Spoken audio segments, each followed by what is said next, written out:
Hi guys, welcome back to my channel. My name is Tess.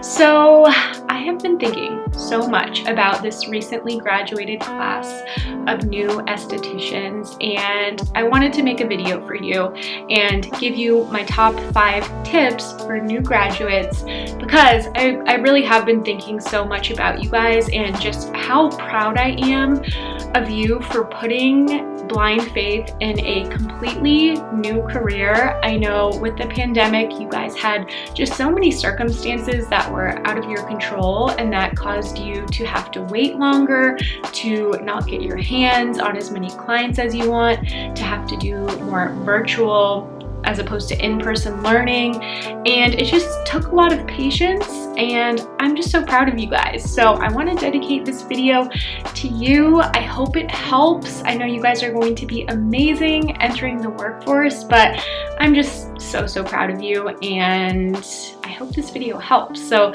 let me know if you like it, and do give it a big thumbs up.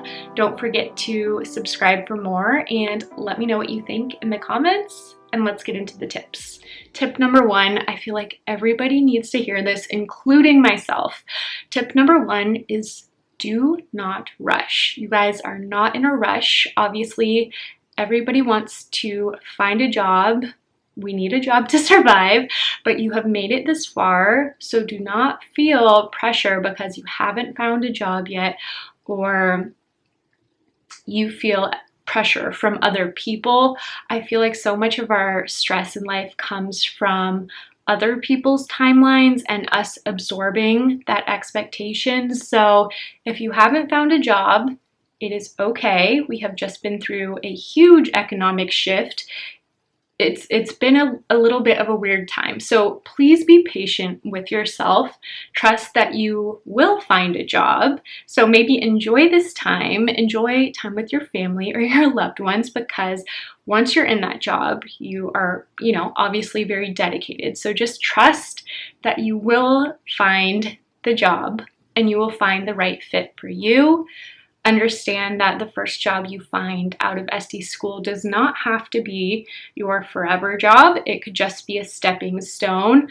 Look for something that is going to give you hands-on experience, feedback, somewhere where somebody is willing to invest their time with you and coach you. You want that. And along with this, do not be in a rush to start your own business or your own suite just out of school. I know it sounds really glamorous, and I'm sure some people watching are starting their own business out of school, and I totally respect that for those people.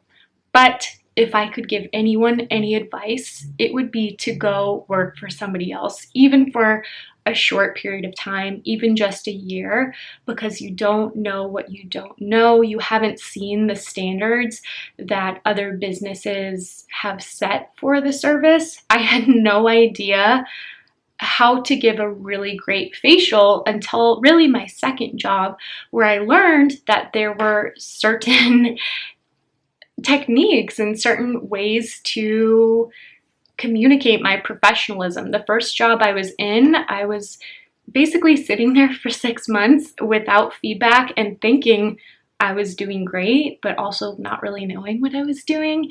And it really took somebody finding an interest in me and coaching me for me to understand the expectation, and that will help you so much in your business. So that's my first piece of advice. Do not feel pressured by anyone else to have to find a job or to start a business.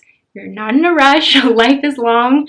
There's plenty of time. It's so much better to be prepared and responsible and go into a business having a good idea of the industry and really how you can compete with other businesses that are already offering a really high standard of care.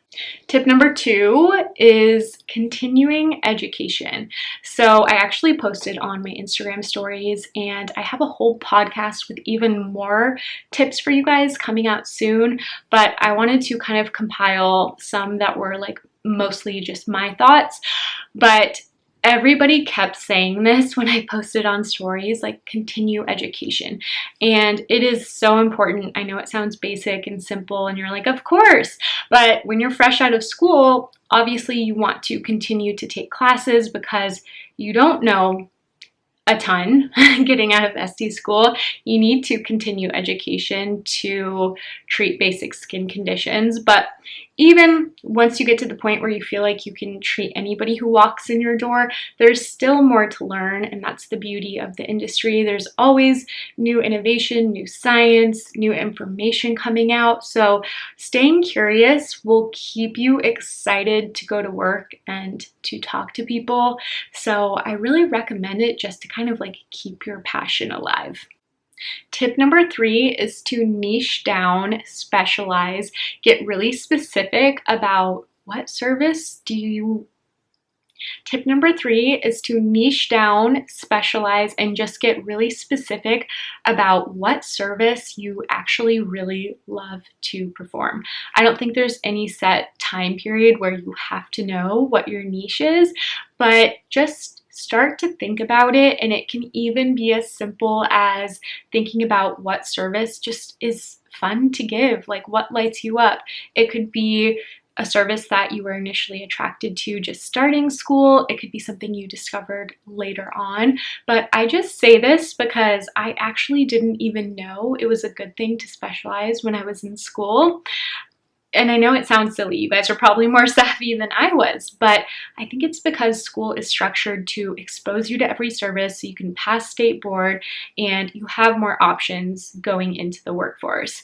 But nobody ever told me it was a good thing to specialize. This makes you more searchable. It allows you to promote your specialty in marketing materials. So just keep that in mind, because people want to go to somebody who is passionate about the service they give and somebody who's really good at it, really skilled, has higher education. So for me, I specialize in corrective skincare, acne, rosacea, hyperpigmentation, and I now do everything virtually, but I am all about results-oriented skincare. There is room for everybody, but keep that in mind. Specializing and niching down will actually help you. Tip number 4, I call it relaxing in your professional.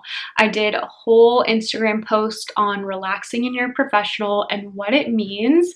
I know it sounds counterintuitive to relax at work, but I realize when I go see my mentors or I go get a facial from somebody who's really experienced, they are comfortable, they are relaxed, they love to be there. It's almost as much their sanctuary as it is their clients. It is obviously much harder when you are brand new to be completely relaxed because you're thinking about every possible scenario that could go wrong. You're thinking, I don't know enough. You're second guessing everything, but I reiterate this for my newbies because I know it does not help anybody to be more nervous. In fact, when I was nervous, I would kind of black out. I would say something I didn't mean to say.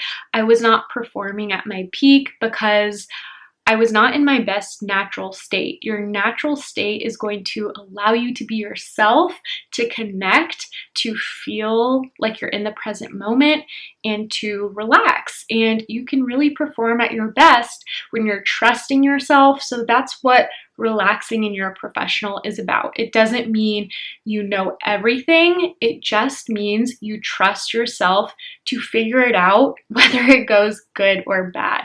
I think confidence really comes from repeated failures and just knowing you are going to be okay, whether a client loves you, hates you, walks out of there, leaves you a negative Yelp review. If you drop the bowl, if you get soap in their eye, you are going to be okay. Like at the end of the day, you are going to bed and you're going to move on with your life. So you might as well relax, enjoy the experience because you chose this profession probably because you have a passion for it. That's why I love aesthetics.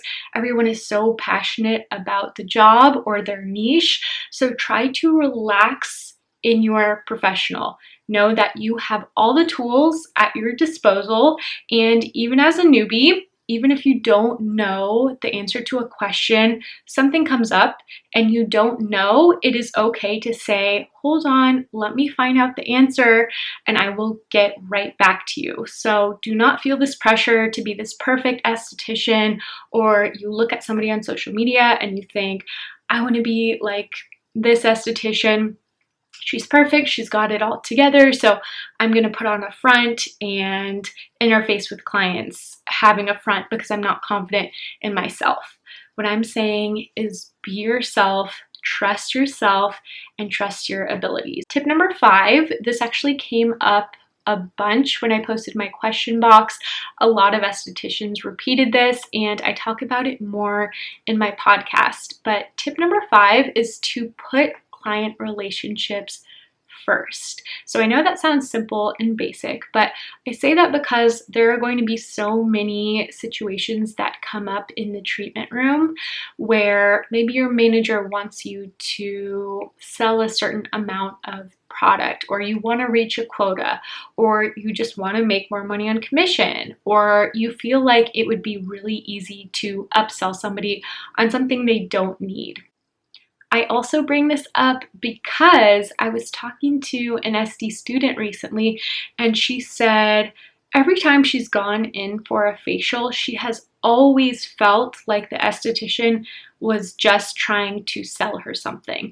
They referenced the specials or what was on sale, but they never talked about what would just literally be best for her skin and her needs.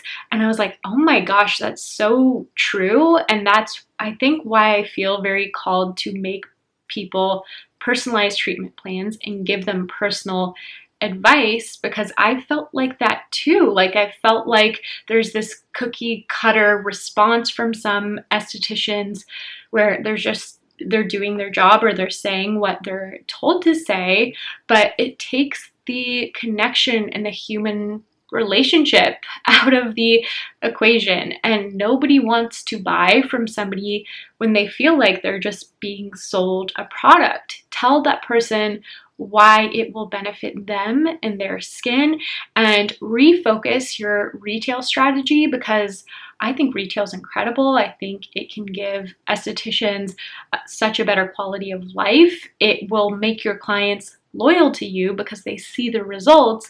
I think retail is incredible, but we have to approach it from the perspective of wanting to help people and help them reach their goals. Doesn't mean don't sell somebody something. It means always think about, is this choice or what I'm saying for the benefit of the client? Am I offering something to make a little bit of money or for some other reason, or am I saying it to actually help the client? And if you keep that in mind, if you have those ethics, if you always think about putting the client first, you are going to benefit so much more in the long term, because it cultivates trust, and trust is the way to have loyal returning clients. If you are repeatedly selling something, people are going to start to duck. So keep it authentic, keep that relationship alive and important, and think about it every day you walk into the spa, because every person you meet is the opportunity to develop an important relationship or a lifelong client. You never know. So by putting the relationship first above money or anything else, you will always be successful in the long run, and you will have no regrets. Alrighty guys, those are my top 5 tips for navigating the real world as an esthetician. I hope you guys keep these tips in mind, and I'm just so excited for you. I have all the confidence in the world in you, so I hope you trust yourself. Let me know if you like this video and you want a part 2. I'm sure I can think of more. Thank you so much for watching. I'm just wishing you so much luck, and I will see you in the next video.